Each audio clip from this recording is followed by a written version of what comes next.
Good morning, everyone. How are you all? So let's start our today's class. Okay. और अगर आप इस channel से पहली बार जुड़ रहे हैं, आपका बहुत बहुत स्वागत है जी। चैनल को सब्सक्राइब कर लेना है। वीडियो पसंद आएंगी तो वीडियोस को लाइक एंड शेयर करना भी ना भूलें। सो लेट्स स्टार्ट। फर्स्ट वर्ड क्या है हमारा? वोकेशनल।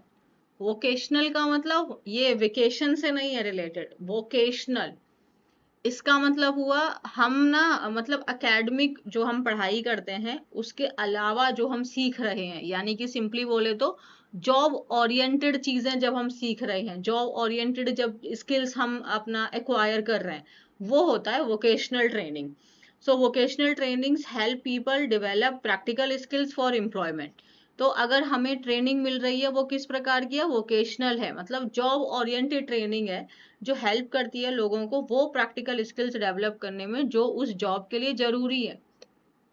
जैसे कि अगर आप कंप्यूटर में जाना चाहते हैं, कंप्यूटर लाइन में है ना, इंफॉर्मेशन टेक्नोलॉजी में, तो भाई आपको जो जो चीजें उनको चाहिए, अगर मान लो प्रोग्रामिंग है तो आप वो क्लासेस ले रहे हैं, तो वो एक काइंड ऑफ वोकेशनल हो गई, यानी कि आप स्किल्स गैदर कर रहे हैं। आप वो सीख रहे हैं जो रियल में, जो प्रैक्टिकल में आप यूज कर पाएंगे। सो रिलेटेड टू एजुकेशन और training that prepares a person for a particular job और ऑक्यूपेशन। तो हम ऑब्वियसली हम एजुकेशन ही ले रहे हैं, हम पढ़ाई ही कर रहे हैं, हम अपने आप को ट्रेन कर रहे हैं, और हम दैट प्रिपेयर जो प्रिपेयर करे एक पर्सन को उस पर्टिकुलर जॉब को करने के लिए, उस ऑक्यूपेशन में आने के लिए। जैसे कि अगर हम सिंपली बोले तो जब आपका जैसे सिलेक्शन हो जाएगा, तो सिलेक्शन होने के बाद में आपकी ट्रेनिंग होती है ना, तो काइंड ऑफ वो भी एक वोकेशनली हो गया। यानी कि वो आपको पढ़ा रहे हैं, वो आपको तैयार कर रहे हैं उस काम को, उस जॉब को करने के लिए, वो आपको प्रैक्टिकल नॉलेज दे रहे हैं। सो रिलेटेड आपका किसके है? ये करियर के रिलेटेड है, ऑक्यूपेशन के रिलेटेड है। तो एकेडमिक हम लोग जब पढ़ रहे होते हैं तो वो एक पर्टिकुलर काम के हिसाब से नहीं पढ़ रहे ना। अभी आप इंग्लिश पढ़ रहे हो, अब अगर आप इंग्लिश पढ़ रहे हो सपोज अपनी स्पीकिंग्स को, कम्युनिकेशन को आप इम्प्रूव करने के लिए, तो ये भी एक वोकेशनल ट्रेनिंग के अंदर आ सकता है। क्योंकि अगर वहां पे आपको पता है कि जॉब की जो रिक्वायरमेंट है वो यही है कि आपको अच्छी इंग्लिश आनी चाहिए, तो यानी कि आप जॉब ओरिएंटेड काम कर रहे हो, आप वो काम कर रहे हो जिससे आपको वो जॉब करने में हेल्प होगी या जॉब मिलने में हेल्प होगी, तो वो हमारी वोकेशनल हो जाएगा। समझ में आया? पार्ट्स ऑफ स्पीच क्या है? हमारा एडजेक्टिव। नेक्स्ट वर्ड है हमारा प्रोग्रेशन। प्रोग्रेशन का मतलब ये है कि हम आगे बढ़ रहे हैं, हम तरक्की कर रहे हैं, हम प्रोग्रेस कर रहे हैं। प्रोग्रेस ही लिखा हुआ है, प्रोग्रेस का नाउन ये बना दिया प्रोग्रेशन, मतलब आगे आगे बढ़ने की प्रक्रिया को, आगे बढ़ने के प्रोसेस को ही प्रोग्रेशन कहते हैं। सो द ग्रेजुअल मूवमेंट और development from one stage to a more advanced stage. Regression इसका जस्ट ऑपोजिट हो जाएगा, ये ध्यान रखना है। हम मूव कर रहे हैं, हम ग्रो कर रहे हैं एक स्टेज से और आगे की स्टेज की तरफ में, तभी हम उसको प्रोग्रेशन कहेंगे। जैसे कि अगर आप इंग्लिश सीख रहे हैं, तो इंग्लिश में अगर आप पहले बहुत छोटो छोटो से सेंटेंस बनाए, फिर उससे बड़े बड़े बनाए, इंटरमीडिएट लेवल के, फिर उससे भी बड़े, और अब आप एकदम फ्लुएंट हो चुके हैं, तो ये आपका प्रोग्रेशन कहलाएगा। ठीक है? अगर मान लो आप मैथ्स पढ़ रहे हैं या आप कुछ ऐसा काम कर रहे हैं जो एक पहले एक स्टेज पे था, फिर उसके बाद में अब आप दूसरे स्टेज पे, तीसरे, और अब आप एकदम फ्लुएंट होते जा रहे हैं, तो ये प्रोग्रेशन कहलाएगा। लेकिन आपको ऑलरेडी जितना आता था, अब उतना भी आप भूलते जा रहे हैं, तो ये प्रोग्रेस नहीं कर रहे, ये पीछे की तरफ जा रहे हो, इसीलिए ये क्या कहलाएगा? ये रिग्रेशन कहलाएगा, ये डिक्लाइन कहलाएगा। तो प्रोग्रेशन मतलब हम ग्रेजुअली मूव कर रहे हैं आगे की तरफ, मोर एडवांस्ड स्टेज की तरफ। आप ऐसे सोचो, आप किसी कंपनी में आप हायर किए गए थे एक पर्टिकुलर पोस्ट पे, अब आप धीरे धीरे क्या कर रहे हैं? उससे आगे बढ़ रहे हैं। जैसे कि अगर हम बात करें फूड इंडस्ट्री में, आपने सिंपली एक एसोसिएट के रूप में शुरुआत की थी, फिर आप टीम लीडर बन गए, फिर आप एग्जीक्यूटिव बन गए, तो आप आगे प्रोग्रेस कर रहे हैं, this is your progression. But अगर एग्जीक्यूटिव से अगर आप टीम लीडर पे आ जाते हैं तो ये तो गिरावट आ गई ना, तो ये रिग्रेशन कहलाएगा। तो एडवांसमेंट, डेवलपमेंट, प्रोग्रेस और इम्प्रूवमेंट, ये इसके सिनोनिम्स हो गए। आई होप ये लर्न रहेगा। प्रोग्रेस उसी से निकल के आया है, सॉरी प्रोग्रेशन उसी से है, प्रोग्रेस। आपने ये वर्ड पहले भी पढ़ा हुआ है, डिटेरियोरेट। डिटेरियोरेट का मतलब होता है स्थिति और खराब हो रही है, यानी कि जिस स्टेज में पहले थे हम बैड थे, तो उससे और बुरी स्टेज में हो गए, अब हम वर्स हो गए हैं, यानी कि गिरावट आ रही है। रिट्रीट होना मतलब पीछे हटना, गिरावट आ रही है। Her career progression was impressive, तो उसका जो करियर ग्रोथ है, जो वो उसकी करियर की डेवलपमेंट है, जो उसकी ग्रोथ है भाई, वो बहुत इम्प्रेसिव है। मतलब उसने बहुत कम समय में बहुत ऊंची छलांग मारी है, बहुत अच्छा ग्रो किया है, ये बोल रहा है। स्टूडेंट की जो प्रोग्रेशन है इंग्लिश में वो क्लियरली विजिबल है, मतलब आपकी जो ग्रोथ है इंग्लिश में भाई, कि आपकी जो अंदर की जो इम्प्रूवमेंट है, इवन इम्प्रूवमेंट, हाँ इम्प्रूवमेंट सिनोनिम है, तो प्रोग्रेशन मतलब जो हमारी इम्प्रूवमेंट है वो आपकी क्लियरली विजिबल है, वो दिखाई दे रही है, वो समझ में आ रहा है कि हाँ आप इम्प्रूव कर रहे हैं। आई होप ये प्रोग्रेशन वर्ड लर्न रहेगा। नेक्स्ट वर्ड क्या है हमारा, इंटेंस। इंटेंस का मतलब ये होता है, जैसे अगर आप किसी से प्यार करते हैं और आपका प्यार इंटेंस है, यानी कि बहुत डेस्परेटली प्यार करते हैं आप, पैशनेट हैं आप उस चीज को लेके, हवा हवाई नहीं है कि अरे भाई नहीं, ऐसे ही नहीं है, बहुत इंटेंस लव करते हो, तो मतलब बहुत सीरियस हो आप उस चीज को लेके। ठीक है। अगर हमें दर्द हो रहा है और पेन बहुत इंटेंस है, यानी कि बहुत सीरियस पेन हो रहा है, हल्का फुल्का नहीं। जैसे कभी कभी हमें ना, भाई देख मेरे को दर्द हो रहा है, और बंदा सामने वाला हंसने लग जाएगा कि मैं पागल है क्या, मेरे को लिटरली में बहुत तेज दर्द हो रहा है, तो मतलब इंटेंस वाला पेन हो रहा है। तो इंटेंस मतलब वेरी स्ट्रॉन्ग, वेरी एक्सट्रीम और सीरियस इन डिग्री। अगर किसी पर्सन की कंडीशन इंटेंस है, मतलब वो काइंड ऑफ क्रिटिकल है, वो सीरियस हो गई है, उसकी तबीयत बहुत खराब है। सो एक्सट्रीम है, स्ट्रॉन्ग, फियर्स, सीवियर, एक्यूट और पैशनेट, सबका मतलब ये बहुत ज्यादा हो गया। ऑपोजिट में देखें तो हल्का फुल्का सा है, माइल्ड है, वीक है ना, उतना ज्यादा नहीं है। तो अगर जैसे तूफान आया और तूफान को हम कह रहे हैं इंटेंस, यानी कि बहुत एक्सट्रीम वाला था, बहुत ही स्ट्रॉन्ग वाला था, बहुत ही पावरफुल था, तो इसका सिनोनिम क्या हो गया, पावरफुल भी हो गया। जैसे अभी फ्लड आई है, तो हम कह रहे हैं इंटेंस वाली फ्लड आई है, मतलब उसने आसपास की सारी चीजें तबाह कर दी हैं, यानी कि बहुत फियर्स थी। तो इस तरीके से वीक मतलब हल्का फुल्का, ज्यादा नहीं है, जेंटल है, मॉडरेट है, तो ये इसके ऑपोजिट हो गए। She felt intense pain in her leg, तो उसके लेग में उसको कैसा दर्द हुआ, बहुत तेज वाला। कैसा दर्द हुआ, बहुत तेज वाला, नॉर्मल वाला नहीं, बहुत तेज वाला दर्द हुआ। सही है।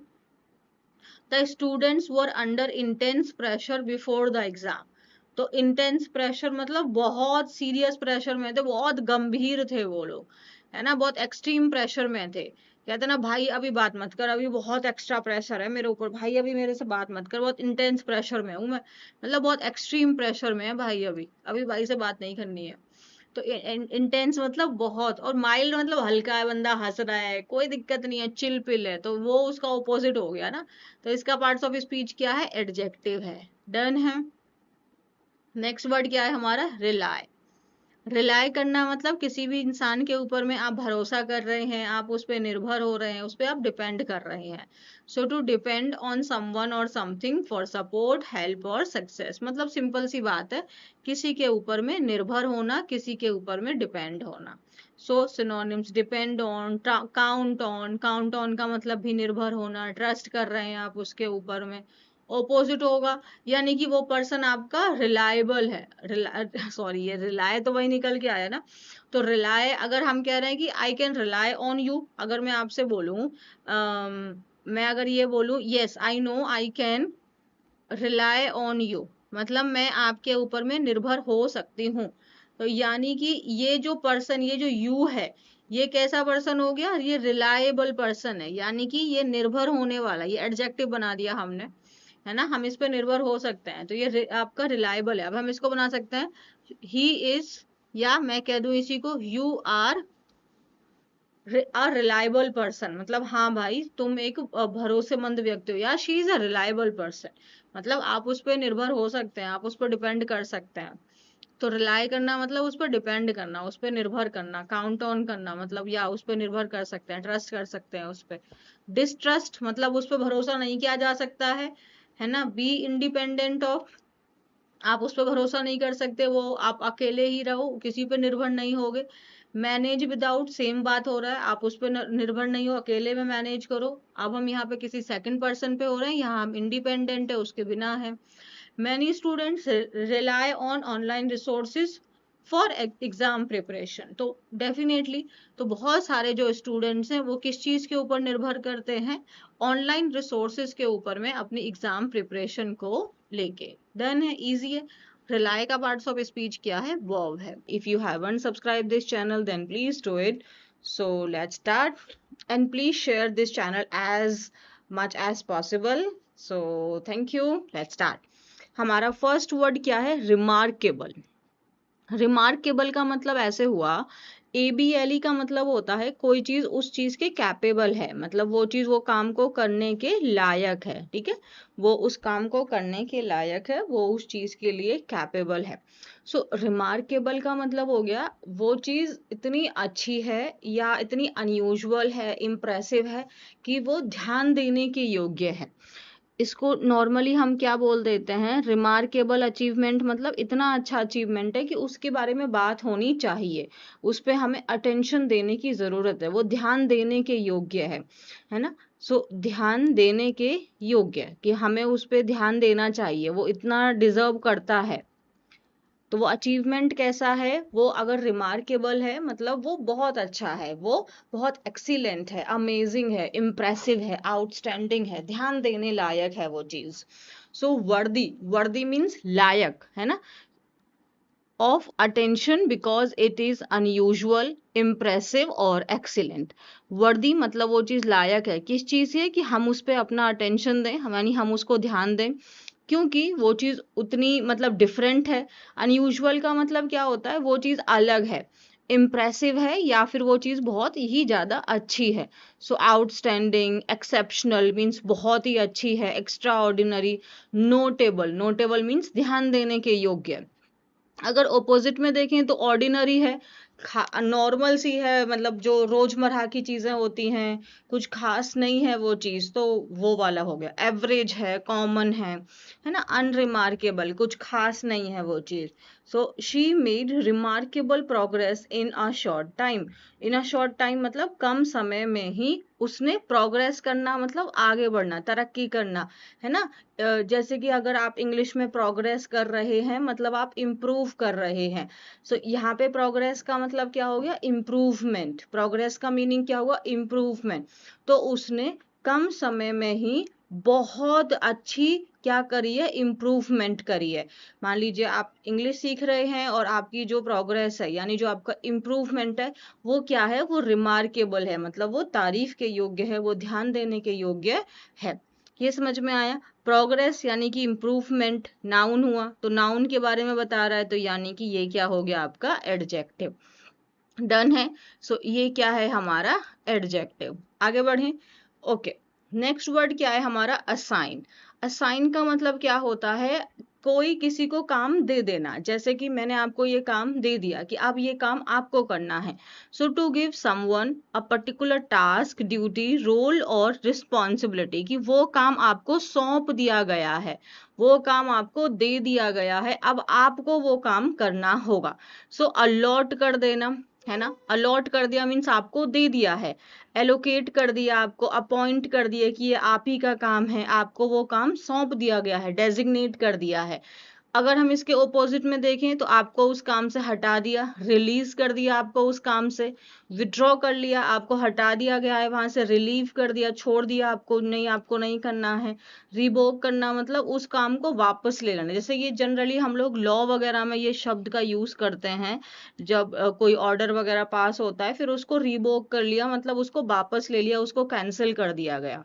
तो असाइन करने का मतलब क्या हो जाता है, आपको वो काम सौंप दिया गया है, अलॉट कर दिया आपको, अब आप वो काम करेंगे। The manager assigned different task to each employee. तो ईच एम्प्लॉय मतलब हर एक एम्प्लॉय को जो मैनेजर है उन्होंने अलग अलग टास्क दिए। असाइन किए मतलब उनको अलॉट किए, उनको दिए। ठीक है। The teacher assigned us a chapter two read. तो टीचर ने हमें एक चैप्टर रीड करने के लिए दिया। तो इन शॉर्ट इसका हिंदी मीनिंग देखें तो दिया, वो काम आपको दिया है करने के लिए। पार्ट्स ऑफ स्पीच क्या है इसकी? वर्ब। डन है। ओके। नेक्स्ट वर्ड क्या है हमारा? कॉग्निटिव। नेक्स्ट वर्ड क्या है? कॉग्निटिव। कॉग्निटिव का मीनिंग होता है हमारे ब्रेन से संबंधित। जैसे कि हमारी जो सोच है, जो हमारी थिंकिंग है, जो हमारी चीजों को लेके समझने की शक्ति है, जो अंडरस्टैंडिंग है हमारी, जो रिमेम्बरिंग है, ये सबसे रिलेटेड जो हमारा पूरा सिस्टम है, जो हमारा पूरा प्रोसेस है, उसको कहते हैं कॉग्निटिव। यानी कि हमारी तर्क शक्ति, हमारी समझने की शक्ति, हमारी चीजों को, हर किसी का पर्सपेक्टिव अलग अलग होता है, हर कोई चीजों को अलग ढंग से समझता है, हर कोई एक ही चीज को अलग तरीके से देखता है। तो वो उनकी कॉग्निटिव है, वो उनकी अंडरस्टैंडिंग है, वो उनकी पर्सपेक्टिव है। सो हमारी जो मेंटल यानी कि दिमाग से रिलेटेड है ये चीज, इंटेलेक्चुअल, थिंकिंग, रीजनिंग और एनालिटिकल, यानी ये चीज हमारी कैसी है? ब्रेन से रिलेटेड है, ब्रेन से रिलेटेड है, साइकोलॉजिकल है ये चीज। ओपोजिट हो जाएगा फिजिकल। तो ये तो इंटेलेक्चुअल हो गई थी, यानी कि इसको हम देख नहीं सकते ना, आप किसी की समझ को देख नहीं सकते, आप महसूस कर सकते हो। ओपोजिट क्या होगा? फिजिकल है वो चीज, या फिर वो हमारे इमोशन से, ये ब्रेन से तर्क शक्ति हो गई यहाँ पे, है ना। इनसे आपका आपका इंस्टिगेटिव या फिर अनथिंकिंग नॉर्मल हो गया। ये इररेशनल, इररेशनल का मतलब होता है बिना सोचे समझे। तो हमारी ये रैशनल मतलब सोचने वाली हो गई, और इररेशनल मतलब विदाउट थिंकिंग हो गई। So reading improves cognitive skills.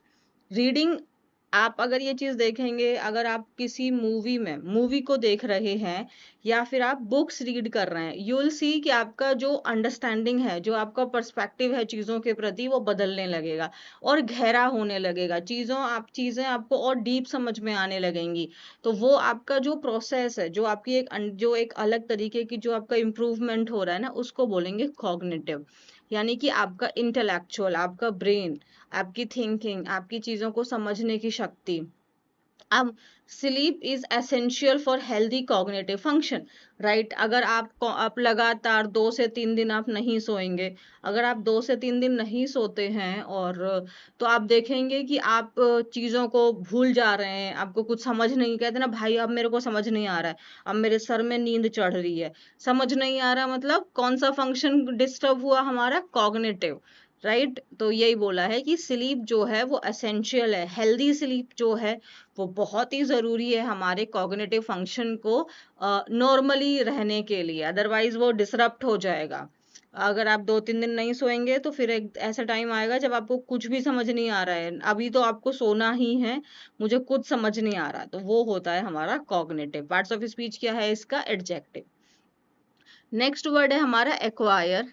Acquire simple सी बात है, एक्वायर कर लेना मतलब उस चीज को आपने प्राप्त कर लिया, उस चीज को आपने गेन कर लिया, या उस चीज को आपने खरीद लिया, ये मतलब है। सो एक्वायर कर लेना मतलब उस चीज को ऑब्टेन करना, ऑब्टेन करना मतलब उसको प्राप्त कर लेना, या उस चीज को आपने खरीद लिया। जैसे कि भारत ने, मान लेते हैं हमने 4 एयरक्राफ्ट एक्वायर कर लिए, तो हमने उनको खरीद लिया, परचेज कर लिया, राइट। सो सिनोनिम्स देखें, यानी कि हमने उसको गेन हो गया ना, ऑब्टेन करना मतलब प्राप्त करना, गेन कर लिया आपने उसको, ऑब्टेन, डेवलप, राइट। आपने अपने अंदर में ऑब्टेन एक्वायर कर लिया नॉलेज, तो आपने अपने अंदर डेवलप कर लिया, लर्न कर लिया। अटेन कर लेना मतलब अचीव कर लेना, और इसका सिनोनिम बाय और परचेज दोनों हो जाएगा, है ना। ऑपोजिट क्या हो गया? छोड़ देना उसको, ये हार जाना, रिलिंक्विश, जाने देना, सरेंडर कर दिया, आपके पास नहीं है। यहाँ पे हमारे पास होने से हमने उसको अपने अंदर ले लिया है, और क्योंकि हम खरीद रहे हैं तभी तो हमने उसको अपने अंदर ले लिया ना, घर के अंदर हमने सामान लिया है, और यहाँ पे हमने हमारे सामान को छोड़ दिया है। तो इस तरीके से जो है ये छोड़ने वाले इसके सिनोनिम्स बन रहे हैं। Company plans to acquire a small startup. तो कंपनी क्या कर रही है? प्लान कर रही है कि एक छोटा स्टार्टअप है उसको उसको वो एक्वायर कर लेंगे, मतलब वो उसको खरीद लेंगे, उसको वो अपने अंदर समा लेंगे, राइट, अपने अंदर ले लेंगे उसको। जैसे आप लोग देखते हैं कि जैसे आप कहते हैं ना कि ये जो है ना, अब ये बात मान लेते हैं किसी पहले कोई एक नॉर्मल सी कंपनी थी या कोई स्टार्टअप था, उसके ओनर कोई और थे, फिर बाद में उसको किसी और ने खरीद लिया है, कहते हैं अब ये ना इनकी कंपनी नहीं है, अब ये इस कंपनी की हो गई है, क्योंकि अब उन्होंने इसको अपने अंदर एक्वायर कर लिया, यानी कि अब उन्होंने उसको अपने अंदर ले लिया है, उसको ऑब्टेन कर लिया है।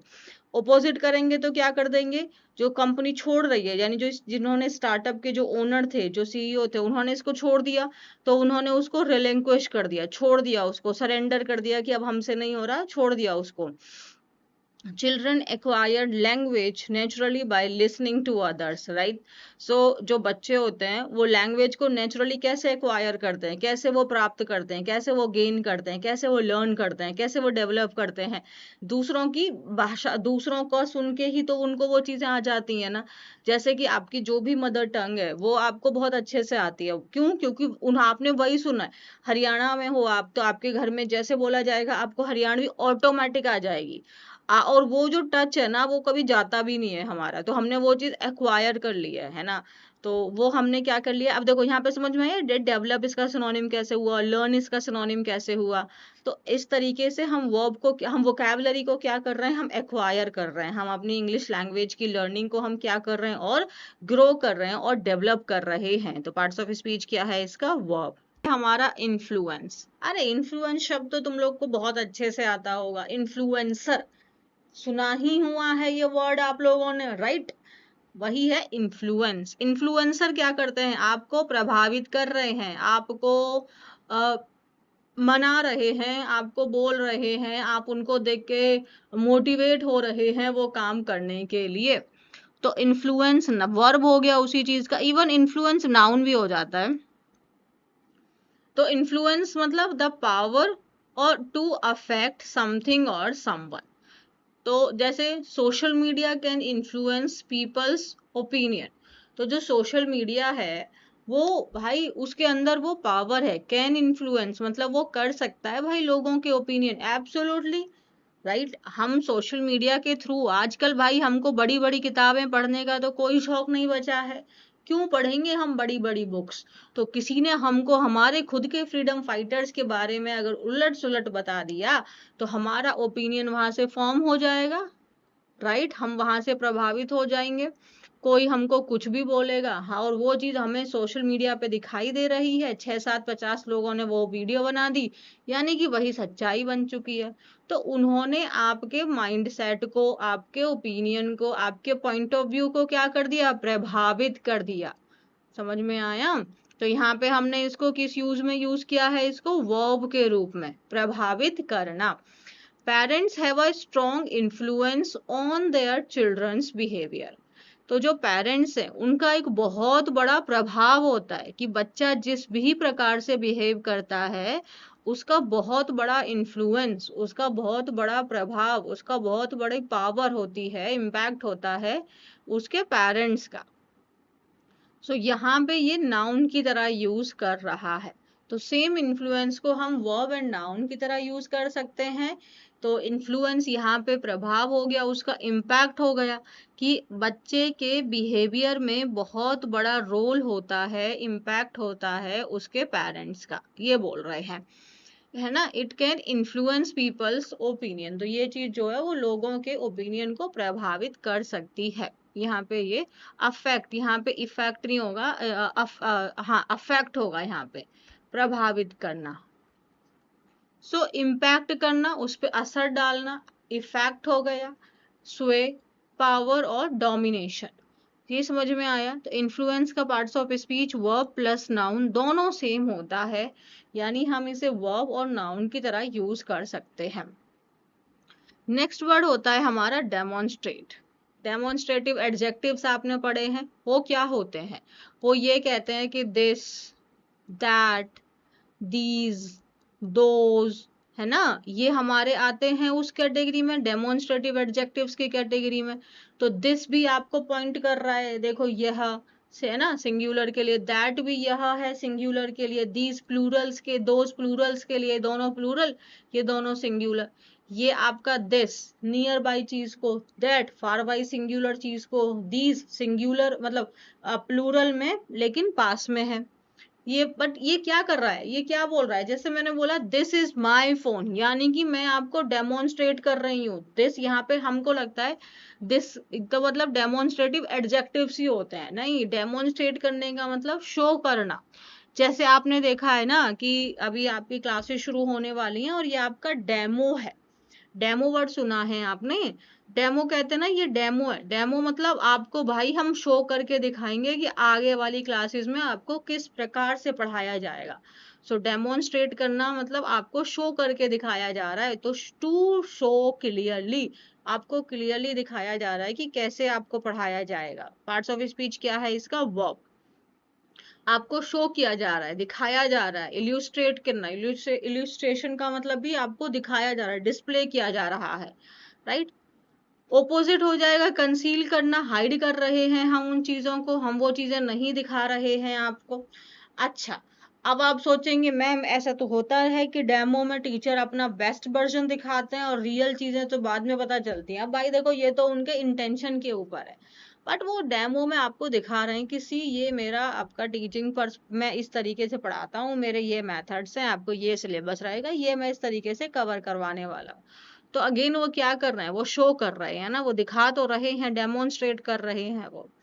The experiment demonstrated that the theory was correct. तो एक्सपेरिमेंट ने शो किया कि जो थ्योरी थी, यानी कि भाई थ्योरी हम एक चीजें पहले पढ़ते हैं, स्टडी करते हैं, हमने उनका थ्योरेटिकल आया, बट जब उसका रियल एप्लीकेशन हुआ, यानी कि जब हमने उसको रियली अप्लाई किया, उस पर एक्सपेरिमेंट किया, तो उस एक्सपेरिमेंट ने ये शो कर दिया कि हाँ जो थ्योरी है, जो हमारे फैक्ट्स हैं वो सही है, वो करेक्ट है।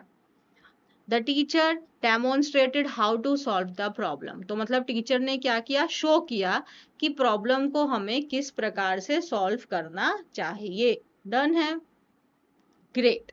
नेक्स्ट वर्ड है हमारा इनॉर्मस। इनॉर्मस का मतलब है बहुत ज्यादा। एनॉर्मस का मतलब हुआ बहुत ज्यादा, ओ यूएस लगा हुआ है। पार्ट्स ऑफ स्पीच क्या है, एडजेक्टिव, यानी एक्सट्रीमली लार्ज, बहुत ज्यादा, ह्यूज और वेरी ग्रेट, बहुत ज्यादा, वही वाली बात है। मैसिव है, कल भी हमने पढ़ा था ये, इमेंस, बहुत ज्यादा, है ना। क्या बोलेंगे इसको, जाइगेंटिक। ये स्पेलिंग ना, ये प्रोनाउंसिएशन बहुत दिक्कत करता है, हम इसका अलग अलग क्लास ले लेंगे। ये जी वाले वर्ड ना कभी कभी बहुत दिक्कत कर देते हैं, तो ये हम पढ़ लेंगे, है ना। आपके ट्रेमेंडस, बहुत ज्यादा, कोलोसल, बहुत ज्यादा। ओपोजिट में क्या होगा, टाइनी, छोटू सा है, स्मॉल है, लिटिल है, इनसिग्निफिकेंट है ना, इतनी कोई खास वैल्यू नहीं है। बट इनॉर्मस का मतलब बहुत ज्यादा। So India has made enormous progress in science and technology. तो साइंस और टेक्नोलॉजी में इंडिया ने प्रोग्रेस मतलब तरक्की की है, आगे की तरफ बढ़े हैं। कैसे बढ़े हैं, बहुत ज्यादा, मतलब एक अच्छी खासी तरक्की की है, एक्सट्रीमली लार्ज, बहुत ज्यादा हम आगे बढ़े हैं। लाइक शी शोड, अब यहाँ पे डिस्प्लेड लगा सकते थे, डेमोन्स्ट्रेटेड लगा सकते थे, एनॉर्मस करेज ड्यूरिंग डिफिकल्ट टाइम्स। तो शी डेमोन्स्ट्रेटेड एनॉर्मस करेज, करेज मतलब साहस, और कैसा साहस, एनॉर्मस मीन्स बहुत ज्यादा साहस उसने शो किया मुश्किल के समय में। ऐसा नहीं था कि वो डर के भाग गई है ना, या मतलब परेशान हो गई, उसने डिफिकल्ट टाइम्स में अपना जो करेज है वो बहुत ज्यादा साहस शो किया। रिमार्केबल, ये वर्ड भी आपको लर्न हो गया होगा। रिमार्केबल मतलब कोई चीज बहुत अच्छी है, रिमार्क के लायक है, ऐसे सोच लो, ABLE मतलब लायक। यार अब मैं ना ये मान के चलती हूँ कि आप लोग ना बहुत इंटेलिजेंट हो चुके हो और आपको ये चीजें बहुत आसान लगती हैं।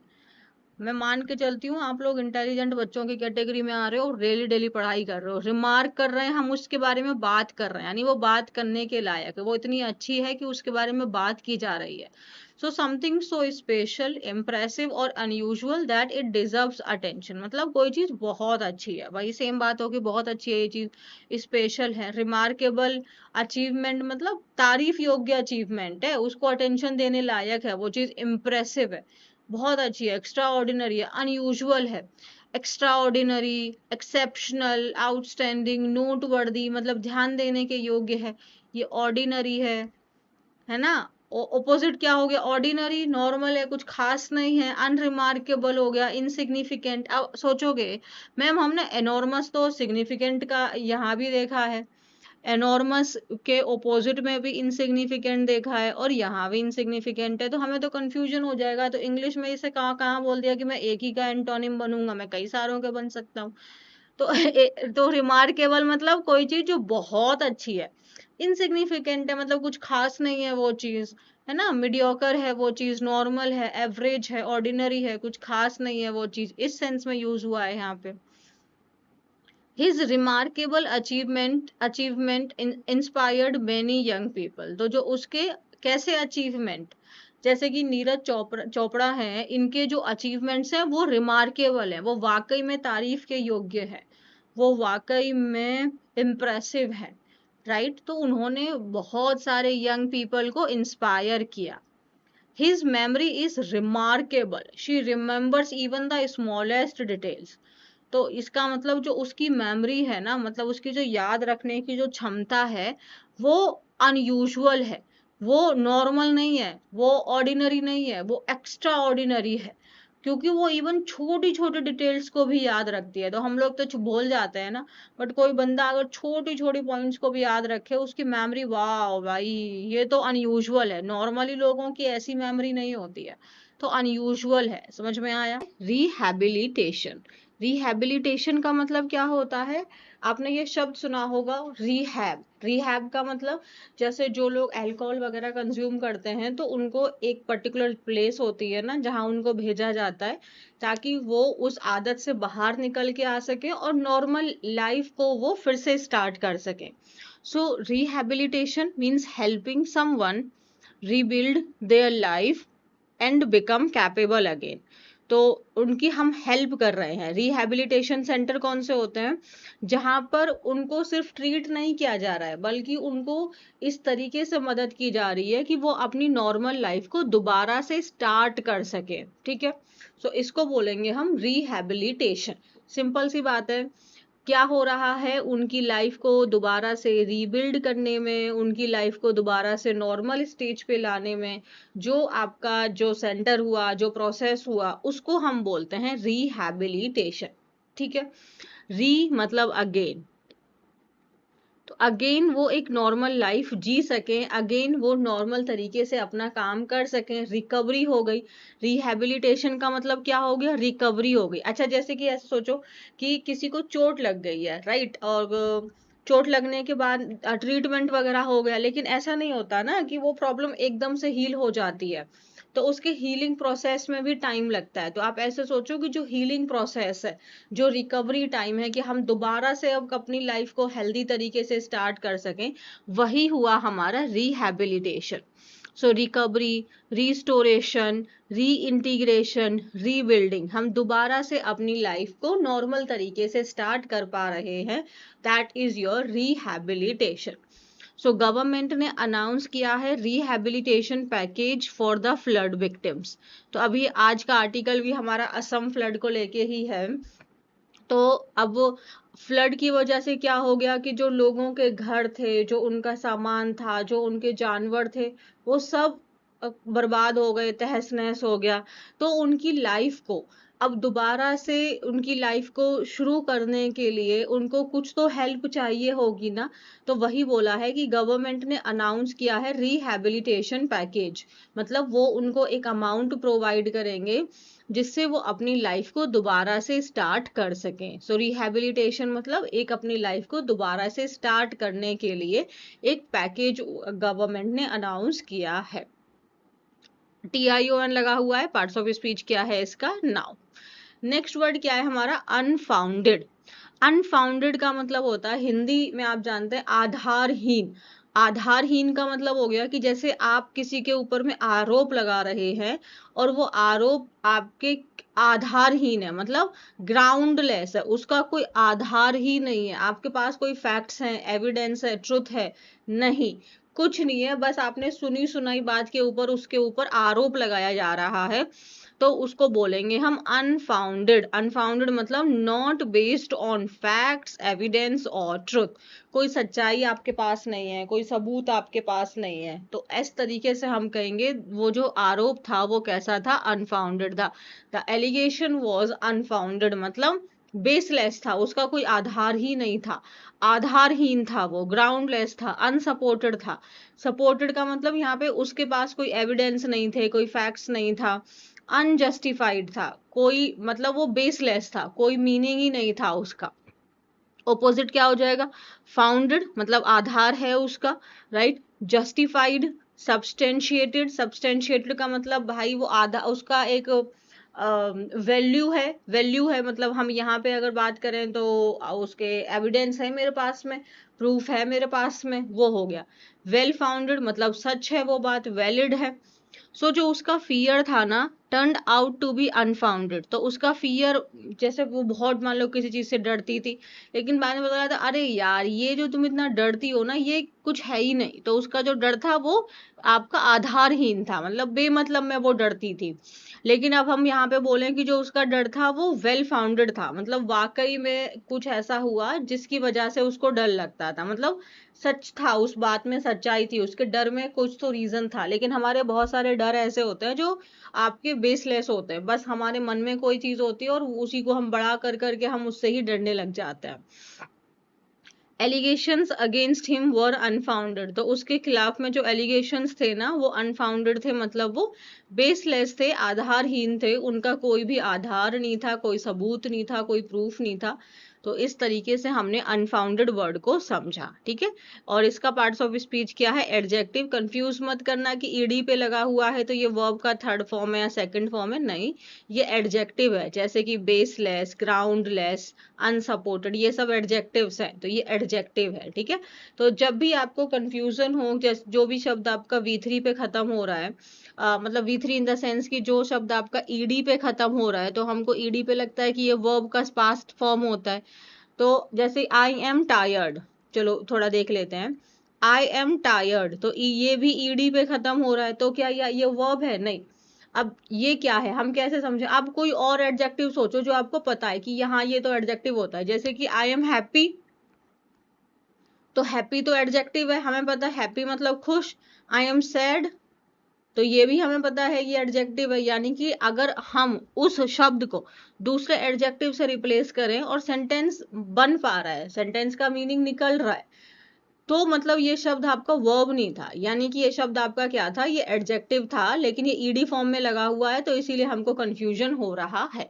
तो अनफाउंडेड क्या है आपका, ये एडजेक्टिव है। जैसे her fear turned out to be baseless, baseless आपका एडजेक्टिव है, ठीक है। ग्राउंडलेस, कोई मतलब उसमें आधार ही नहीं था, फालतू का डरती थी वो, ऐसे करके। डन। नेक्स्ट क्या है हमारा, वर्सनिंग। वर्सन, वर्स होता है बैड, बुरा, तो बुरे से एक और स्टेज खराब हो गई तो वर्स हो गया, ठीक है। अब इसी से ये शब्द निकला है, यानी ऑलरेडी वो बुरी स्टेज आपके स्टेज में पहुंच चुका है, वर्सन हो चुका है वो, ठीक है। और हमने आईएनजी लगा दिया, तो यानी कि हम इसको क्या बना रहे हैं, या तो हम इसे जेरेंड की तरह यूज करेंगे या प्रेजेंट पार्टिसिपल की तरह यूज करेंगे। बाकी ये शब्द क्या हो गया, बैड आपका एडजेक्टिव होता है, तो एडजेक्टिव से ये दूसरा इसकी डिग्री हुई वर्सन, वर्स, और फिर हमने इसको वर्क फॉर्म में बना दिया तो वर्सन हो गया। तो वर्सन हो गया मतलब वो चीज और बद से बदतर हो गई है, वर्सन हो गई है वो चीज मतलब बद से बदतर हो गई है। वर्सनिंग मतलब उसी स्टेज को बता रहा है। सो बिकमिंग वर्स, और बुरी हो गई वो चीज, या making something worse over time, या फिर या तो वो खुद से ही बुरी हो रही है, बिकमिंग मतलब वो खुद से ही बुरी हो रही है, या कोई और व्यक्ति है जो उसको और बुरा कर रहा है। जैसे कि टाइम के जैसे मान लेते हैं कि उसकी कंडीशन समय के साथ में और खराब होती गई, उसका नेचर, उसका एटीट्यूड, हम ऐसे बोलते हैं ना भाई समय के साथ इसका तो व्यवहार और खराब होता जा रहा है, तो वो वर्सनिंग हम ऐसे बोलेंगे, है ना। या किसी की कंडीशन है, किसी की हेल्थ है, वो आपकी और गिरावट आ रही है उनकी हेल्थ में, तो इसीलिए हम देखो यहाँ पे हम इसे किस यूज में कर रहे हैं, नाउन की तरह यूज कर रहे हैं, तो इसीलिए हमने इसके सिनोनिम में क्या लिखा है, डिटेरियोरेशन। डिटेरियोरेशन का मतलब बद से बदतर होना, डिक्लाइन खराब हो रही है, खबर वर्सन हो रही है, एग्रावेशन और खराब हो रही है चीज, है ना, डीजेनरेशन, गिरावट आ रही है उसमें।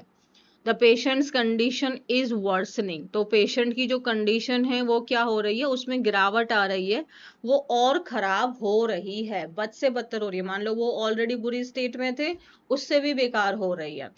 The worsening weather delayed the rescue operation, तो वर्सनिंग वेदर मतलब मौसम, और मौसम कैसा था, जो और खराब हुए जा रहा था। वो क्या कर रहा है, जो खराब मौसम है ना, वो रेस्क्यू ऑपरेशन को और प्रॉब्लम में डाल रहा है और डिले कर रहा है।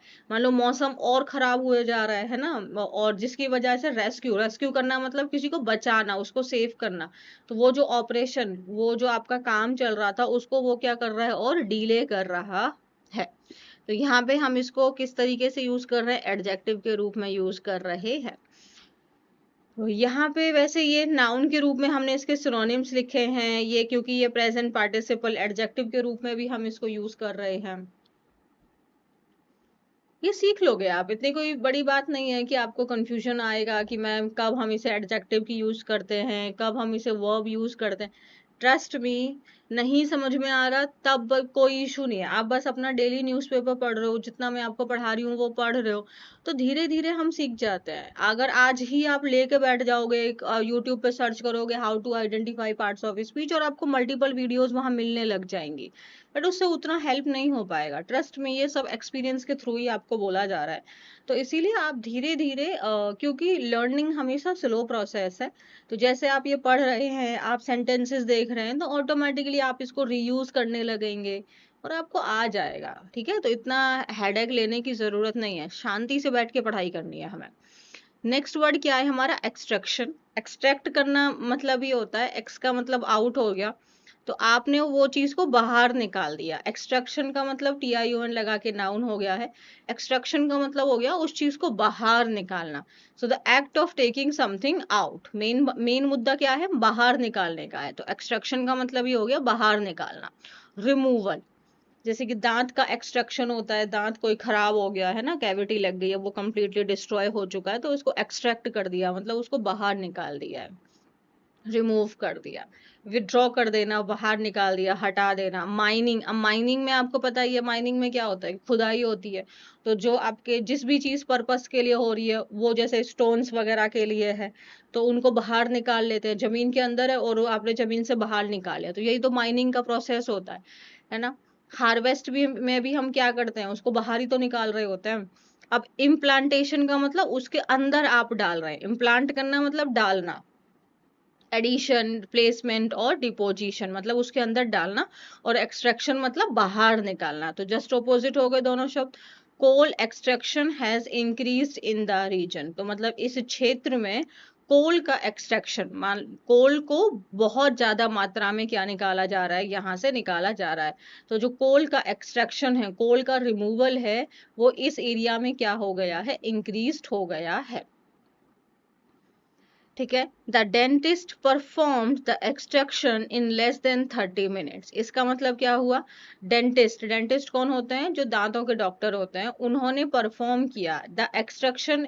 एक्सट्रैक्शन का मतलब, अब डेंटिस्ट से समझ में आ गया कि दांत ही निकाला गया होगा, ऑब्वियसली, राइट। डेंटिस्ट क्या कोल माइनिंग करेंगे, नहीं ना, तो दांत को उन्होंने निकाल दिया लेस देन 30 मिनट, 30 मिनट से भी कम टाइम में उन्होंने एक्सट्रैक्शन प्रोसेस को कंप्लीट कर दिया। ऑब्वियसली डेंटिस्ट ने तो मतलब दांत की बात हो रही है, तो हमें यहाँ पे फिर द एक्सट्रैक्शन ऑफ टीथ, ये टूथ, ये सब लिखने की जरूरत नहीं थी ना, क्योंकि वो तो अननेसेसरी हो गया, डेंटिस्ट है तो दांत ही निकालेंगे ना, ये तो ऑटोमेटिक है, कॉमन सेंस है, हमें समझना होगा। शब्द क्या है, contemplate.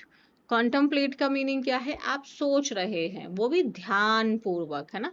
So to think about something deeply and carefully specially for a long time, मतलब उसके बारे में आप थोड़ा सा सोच रहे हैं, है ना। सो कॉन्टेम्पलेट करने का मतलब ध्यान से सोचना किसी भी चीज को, very simple. Parts of speech क्या है, वर्ब, क्योंकि हम सोच रहे हैं, उसको कंसीडर कर रहे हैं कि हाँ मुझे ये काम करना चाहिए, नहीं करना चाहिए, सो हम उसको सोच रहे हैं। मेन बात तो हो गई, थिंक कर रहे हैं, वो भी किस तरीके से, बहुत गहराई में और बहुत ध्यान से, बहुत केयरफुली। इसके सिनोनिम्स क्या हो गए, पॉन्डर, पॉन्डर करना मतलब सोचना, ठीक है। रिफ्लेक्ट करने का मतलब, एक तो रिफ्लेक्ट करने का मतलब शो करना होता है, रिफ्लेक्ट कर रही है, ये चीज मतलब शो कर रही है, बट रिफ्लेक्ट का मतलब थिंक भी होता है, कंसीडर कर रहे हैं आप उस सब चीजों को, विचार कर रहे हैं उनके ऊपर, है ना। मेडिटेट ऑन और मल ओवर, इन सब का मतलब क्या हो गया, बहुत ध्यान से किसी भी चीज के बारे में सोच रहे हैं। ऑपोजिट में क्या होगा, इग्नोर कर देना, चल छोड़ना, कौन इतना ध्यान देगा इन सब बातों पे, डिसरिगार्ड कर दिया आपने, छोड़ना भाई ये सब बातें मैं नहीं देखने वाला, डिसमिस कर दिया, ओवरलुक कर देना, नजरअंदाज कर देना। और यहाँ पे हम चीजों के बारे में सोच रहे हैं या हम इन चीजों को छोड़ दे रहे हैं। So I need some time to contemplate my decision, तो भाई मुझे थोड़ा सा समय चाहिए अपने डिसीजन के ऊपर में सोचने के लिए। वैसे यार देखो बात तो गलत है, क्योंकि अगर हमने डिसाइड कर ही लिया है तो अब उसमें क्या सोचना है, सोचना चाहिए बिफोर डिसीजन। आप अपना निर्णय लेने से पहले भरपूर मात्रा में सोचिए, और जब आपने निर्णय ले लिया उसके बाद तो अब बात आ गई है एग्जीक्यूशन की, बात आ गई है यहाँ पे एप्लीकेशन की, अब हमारा सोचना नहीं होना चाहिए। But still if we need time, let's take time. So contemplate कर रहे हैं मतलब भाई हम यहाँ पे सोच रहे हैं, अभी हमें थोड़ा और वक्त चाहिए। वैसे इसका correct sentence according to me होना चाहिए था, I need some time to contemplate before making my decision. तो अपना डिसीजन बनाने से पहले मुझे थोड़ा सा समय चाहिए, राइट, सोचने के लिए। तो ये भी हो सकता है कि भाई ने अभी डिसीजन बनाया नहीं है, वो इस तरीके से बात बोल रहा होगा। इन केस बढ़िया है, सोच रहा है भाई। नेक्स्ट वर्ड क्या है हमारा, अनफॉरसीन। अन मतलब विदाउट, अन मतलब हो गया विदाउट, फोर का मतलब हो गया बिफोर मतलब पहले, और सीन मतलब हमने उस चीज को विजुअलाइज किया, तो ऐसा हमने सोचा ही नहीं था। अनफॉरसीन इवेंट मतलब ऐसी चीज है जो हमने पहले सोची नहीं थी कि यार ये भी प्रॉब्लम आ सकती है क्या, ये भी समस्या आ सकती है क्या। सो नॉट एक्सपेक्टेड, हम कोई प्रोजेक्ट कर रहे हैं, हम कोई पढ़ाई कर रहे हैं, हम कोई जर्नी प्लान कर रहे हैं, तो ऐसा कुछ कुछ हो गया जो हमने सोचा ही नहीं था, वो बोलेंगे अनफोर्सीन। मतलब हमने ऐसा सोचा नहीं था यार, ये तो अनएक्सपेक्टेड था, तो हम बोलते हैं ना ये तो अनएक्सपेक्टेड था। तो यही है ये शब्द, ठीक है। और हैपनिंग अनएक्सपेक्टेडली मतलब वो चीज हमने उम्मीद नहीं की थी कि ऐसा हो जाएगा, हमने सोचा ही नहीं था उस ऐसा कुछ हो जाएगा, अनएक्सपेक्टेड है वो चीज, तो वो है अनफोर्सीन, है ना। अनएंटिसिपेटेड, एंटिसिपेट करना मतलब उस चीज के बारे में अनुमान लगाना, तो हमने ऐसा सोचा ही नहीं था, अचानक से हो गई वो चीज, अनप्रेडिक्टेड थी, हमने उसको प्रिडिक्ट नहीं किया, हमने सोचा नहीं, हमने उसके लिए कोई प्रिपेयर ही नहीं किया। ऑपोजिट में हमने उसको पहले से ही भांप लिया था कि हाँ ऐसा कुछ हो सकता है, उम्मीद थी कि ऐसा हो ही जाएगा, एंटिसिपेटेड था, अनुमान था, हमने ऐसा प्रोडिक्ट कर लिया था। सो अनफॉरसीन मतलब ऐसी चीजें जो पहले कभी ना हुई हो। So the event was cancel मतलब पहले कभी हमने ना सोची कि ये भी ऐसा कुछ हो जाएगा। सो इवेंट कैंसल हो गया बिकॉज ऑफ अनफॉरसीन सर्कमस्टांसेस। तो इवेंट के कैंसल होने का कारण क्या बना, ऐसी कुछ घटनाएं घट गई जो जिनके लिए हम प्रिपेयर ही नहीं थे। अनफोर्सीन मतलब जो हमने एक्सपेक्ट ही नहीं किया था, तो ऐसी सर्कमस्टांसेस की वजह से इवेंट को कैंसिल करना पड़ा। बात समझ में आई। तो अनफोर्सीन सर्कमस्टांसेस मतलब ऐसे सर्कमस्टांसेस जो मैंने एक्सपेक्ट ही नहीं किए थे, जो मैंने उम्मीद ही नहीं की थी। इसको लर्न रखने का बहुत सिंपल है, अनएक्सपेक्टेड, क्योंकि ये वर्ड हम बहुत कॉमनली यूज करते हैं। डन है। पार्ट्स ऑफ स्पीच क्या है इसका, एडजेक्टिव। डन, बढ़िया, इजी।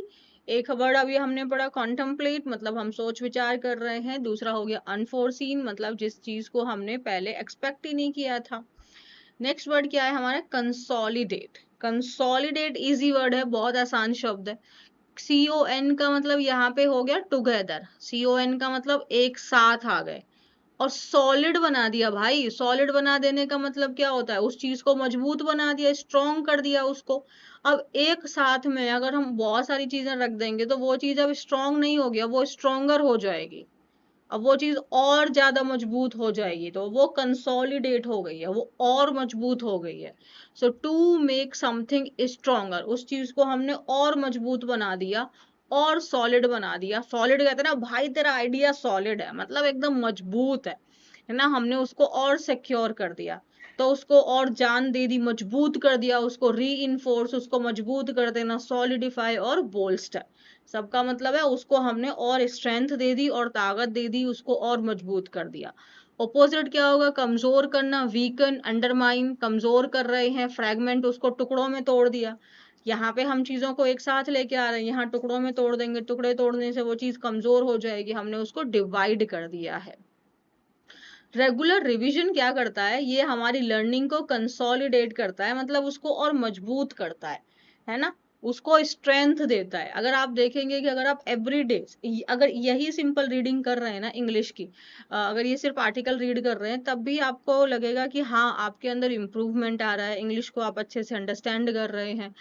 तो और अब हम डेली पढ़ रहे हैं, तो वो चीज क्या कर रही है, वो हमारे लर्निंग को, वो हमारी वोकेबलरी को, वो हमारी कॉम्प्रिहेंशन एबिलिटी को क्या कर रही है, वो और स्ट्रेंथन कर रही है, उसको और मजबूत कर रही है, उसको कंसोलिडेट कर रही है।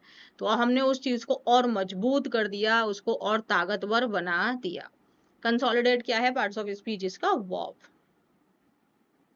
वॉन्ड, वॉन्ड इसका मतलब होता है यहाँ वहां भटकना, है ना, बिना किसी डायरेक्शन के इधर उधर मूव करना। सो टू मूव और think without a clear direction और पर्पस, मतलब बस ऐसे ही इधर उधर घूम रहे हैं।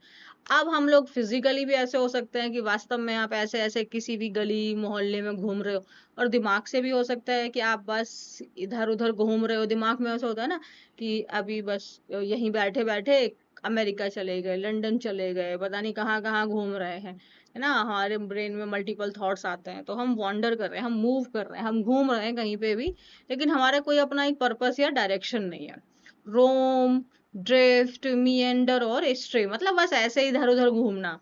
अब ओपोजिट में आ जाएगा, एकदम फोकस है, हमारे पास एक अपनी डेस्टिनेशन है, हमें पता है कहाँ जाना है ना, हम कॉन्सेंट्रेशन, हमें कंसंट्रेटेड हैं हम लोग, हमें पता है कि हमें कहाँ जाना है। Remain, so we wandered around the streets for hours. अब ये फिजिकली बात कर रहा है, फिजिकल, कि वास्तव में मतलब फिजिकली हम लोग गली में घंटों तक ऐसे ही घूमते रहे, बिना डायरेक्शन के, बस ऐसे ही मस्त अपना, मान ले लड़के वड़के लोग होते हैं, आजकल लड़कियां भी कम नहीं है, सब निकल पड़े हैं भाई, थोड़ा ऐसे ही घूम फिरा के आया जाए, मजे करे जाएं थोड़ी देर, तो उनका कोई ऐसा नहीं है कोई पर्टिकुलर जगह गए हैं, नहीं इधर उधर जाएंगे आ जाएंगे वापस, ऐसे वाला सीन है। सो अब while sitting quietly her mind began to wander. अब इसका मतलब क्या हुआ, अब यहाँ पे वास्तव में वो कहीं नहीं घूम रही है, उसका दिमाग घूम रहा है।